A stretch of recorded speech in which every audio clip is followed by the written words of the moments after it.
ব্যাঙ্গালোর থেকে ৬০ কিলোমিটার দূরে নন্দী পাহাড়ের পাদদেশে নন্দীগ্রামে এক হিডেন বিউটি ভোগ নন্দীশ্বর মন্দির।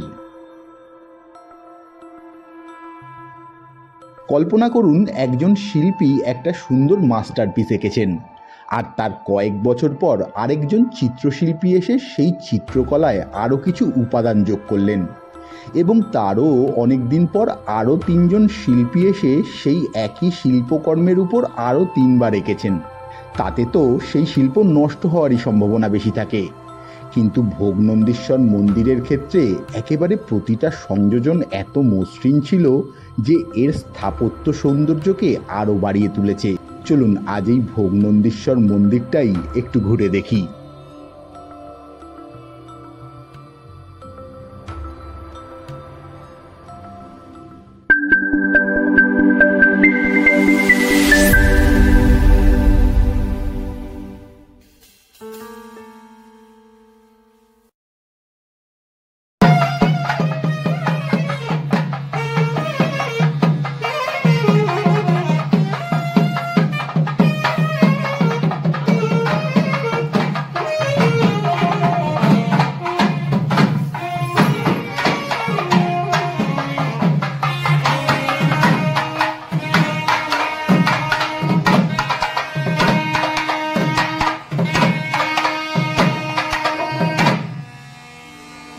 নন্দী হিলসের নিচে ছোট্ট নন্দীগ্রাম ১৫০০ বছরের ইতিহাসে বেশ কয়েকটা ক্ষমতার রূপান্তর দেখেছে।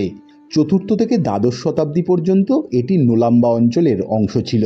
এরপর চোল বংশ হোয়াসাল হয়ে আবার বিজয়নগরের রাজারা জায়গাটা দখল করে, আর তাই মন্দিরটা এই রাজবংশগুলোর প্রতিটার বেশ কয়েকটা স্থাপত্য বৈশিষ্ট্যকে ঘিরে রয়েছে।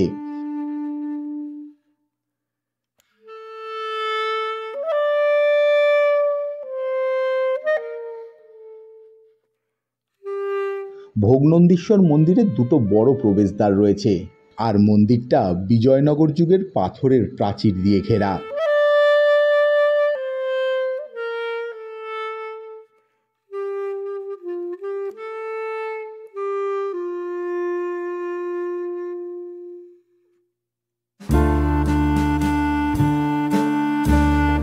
যদিও ভোগ নন্দীশ্বর মন্দিরটার মধ্যেই রয়েছে মোট 3টে মন্দির। এই 3টে মন্দিরে ভগবান শিবের জীবনের 3টে স্তর দেখানো হয়েছে। প্রথমটা অরুণাচলেশ্বর, যা মহাদেবের শৈশবকে চিত্রিত করে, আর মাঝেরটা উমা মহেশ্বর মন্দির, যা ভগবান শিব ও মাতা পার্বতীর বিবাহের কথা বলে, আর তৃতীয়টা হলো ভোগ নন্দীশ্বর, যা ভগবানের গৃহস্থ জীবনকে প্রকাশ করে।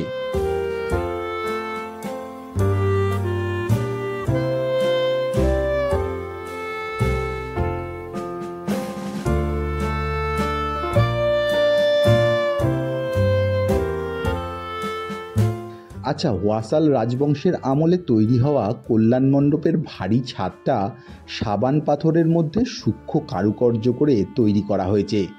এই স্তম্ভটা একটা মহাজাগতিক দাম্পত্যের উদ্দেশ্যে নিবেদিত।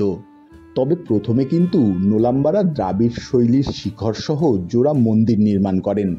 পরবর্তীকালে চোল বংশ মন্দিরের চারপাশে প্রাঙ্গণের প্রথম স্তর আর অলঙ্কৃত স্তম্ভগুলো যুক্ত করে। পরে হোয়াসালরা উমা মহেশ্বর মন্দির আর কল্যাণ মণ্ডপ যুক্ত করেন।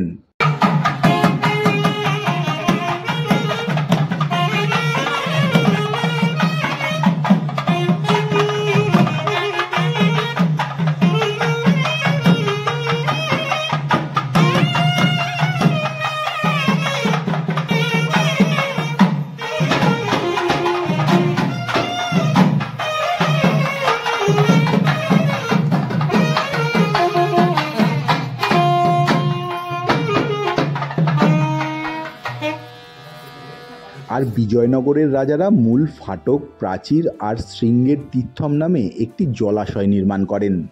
সঙ্গে কল্যাণ মণ্ডপ ও তুলা মণ্ডপও নির্মাণ করেন তারা।